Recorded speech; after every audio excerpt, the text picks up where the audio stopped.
Thanks for joining us. I'm John McMahon. Now we start with breaking news. A migrant justice leader faces charges related to human smuggling. Within the last 10 minutes or so, we learned that 30-year-old Jose Ignacio de la Cruz, or Nacho, was arrested this morning.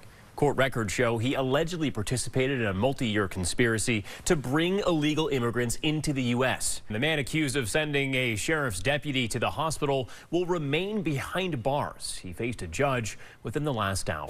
Channel 3's Calvin Cutler is live in North Hero outside of the courthouse now. Calvin, what did he plead? Traffic was backed up for hours when the tractor trailer partially went off the bridge. Channel 3's Sophia Thomas takes us to the scene. Death investigation now underway in the Northeast Kingdom town of Brownington. Right now, details are limited, but state police say they got the report around 2 this morning. I'm John McMahon, and I'm in trouble. It's not really, it's a simulation. But coming up in the Channel 3 News, I'll tell you how the Burlington Fire Department gets me out of this situation in their ice water rescue. The Channel 3 News at noon starts now. Thanks for joining us at noon. I'm John McMahon. Town meeting day is now underway with major decisions and millions of dollars on your ballots. Demonstrators stood on opposite sides but were united in protest.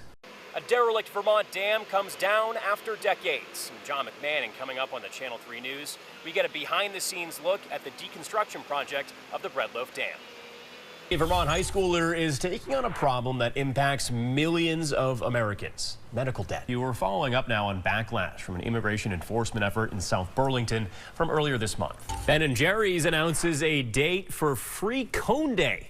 The ice cream giant will give away free scoops of ice cream at its retail locations again this year. The pair walked me through a simulation on how to care for a gunshot wound. Yeah, so you're going to pack that in really hard. Right, you're not going to hurt them. Anything you can do here is helping. Yep, you're going to pack it in as firmly as you can, and then really just get your hands on top of it and hold that really firm, direct pressure. Yeah, perfect. Just down like this? Yep, and you can use both hands if you have to, right? Vermont's lawmakers debating a bill that would raise next year's property taxes by an average of 7%. It's in an effort to save more money. But growing big pumpkins doesn't come without big problems. This one actually started going bad. However, 7 years ago, he started a very different project, documenting the bedrooms of children killed in school shootings. Parts of the house some families have never been able to change. That project became All the Empty Rooms, now on Netflix, and recently nominated for an Academy Award. First in Vermont starts and maintains robotics teams just like this for grades K through 12. Joins us now, Peter. We're in for some kind of gloomy weather. The next few, we had some this weekend, but there is a light at the end of the tunnel. There is a little bit of sunshine to be had here eventually. A Burlington child care facility closes its doors, leaving parents to look elsewhere. You mentioned these big-time chefs. That competition really fierce, with some with Michelin stars, James Beard's awards. How are those contestants picked? Like many other people and fans of you know you from On the Road on CBS. After working on this project and for this long, how do you balance both? Vermont Aerospace manufactures thousands of parts a year across commercial and military aircraft in the aerospace industry, including this for a Gatling gun. A new grant on its way to Heinsberg Fire Department. I'm John McMahon, and coming up on the Channel 3 News, how it'll help their backcountry rescue team and get new gear just like this. Although it may seem routine, training on one of these is crucial in the workplace. Hands-on, on-the-job training. I'm John McMahon, and coming up on the Channel 3 News, I'll show you the work apprentices are doing at VHV Company in Winooski. Firefighters coach me through the rescue. All right, so go wide. Yep. Grab this. Yep. Keep it under. Securing him in the ring and signaling for extraction. And then to signal your backup rescuer, you take one hand, you touch your head, and then you tell him to kick. Kick, kick, kick. There you go. And he's out. Nice. All right. This might look like a 1966 Stingray, but this one didn't roll off the line 6 decades ago. At a closer look, it's actually a split ray. But what about what's under the hood? A 6.2-liter V8 engine, the most powerful in Chevy's history.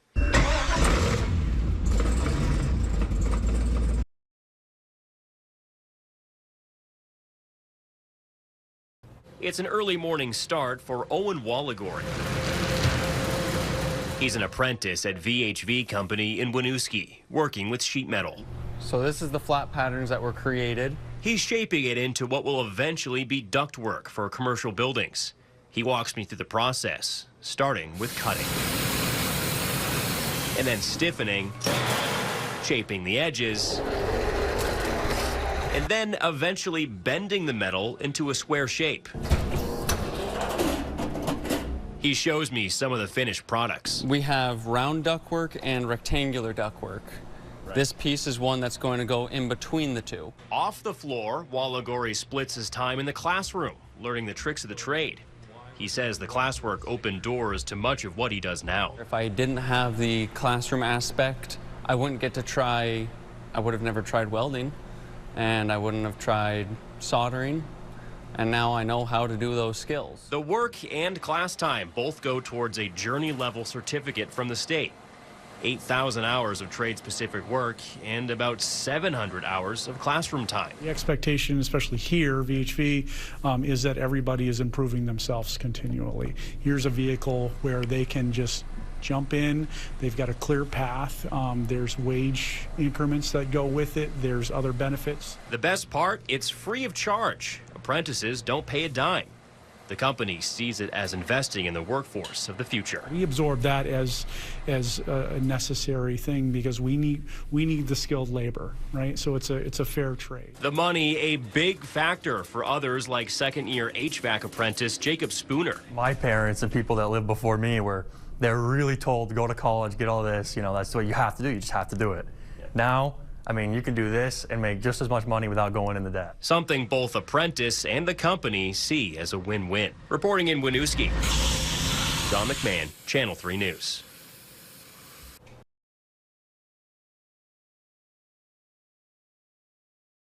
As John McMahon reports, Vermont's congressional delegation is calling for action after a Vermont reporter was caught in the crossfire. On October 13th, 2023, 7 journalists in southern Lebanon were targeted by the Israeli Defense Force, a strike that killed one Reuters reporter and wounded several others, including Vermonter Dylan Collins, who was covering the fighting there for a French news outlet. Let me be clear. This is not an incident in the fog of war. It was a war crime carried out in broad daylight and broadcast on live television. Collins says the group was clearly identifiable as journalists. He says they got hit by 2 tank shells. And that wasn't the end of it. Subsequent reporting found that after firing the 2 shells, the same tank crew opened fire with a .50 caliber weapon for nearly 2 minutes. A move likely intended to finish off any survivors. In the 2 years since the attack, Collins says he's been to Capitol Hill several times and has shown footage from that day to the State Department, the FBI, and top lawmakers, but has been met with deafening silence. I thought my government would fight for me. I thought that when an American citizen is wounded in an attack carried out by the U.S.'s greatest ally in the Middle East, that we'd be able to get some answers. Vermont Senator Peter Welch says this is just one of many attacks on journalists since the Israel-Gaza war broke out on October 7th, 2023. He says investigations into attacks like these often come up short. In one incident after another, the IDF will claim to open an investigation, but nothing ever comes of it. No one ever interviews witnesses. No one is ever held accountable. And they hope the international community will just forget about it. Congresswoman Becca Balint echoing Welch's conclusions. A deliberate attack on civilians constitutes a war crime under international law. Let's call it what it is. The Israeli government must conduct a credible and thorough investigation of the attacks and make its findings public. Collins and the group of advocates now want the U.S. government to track down the group of soldiers that attacked him and his colleagues and expose the command structure that allowed it to happen. Senator Welch said the Israeli ambassador did respond to the group's request for information, but he says the ambassador provided little to no useful information. Reporting in the studio, John McMahon, Channel 3 News.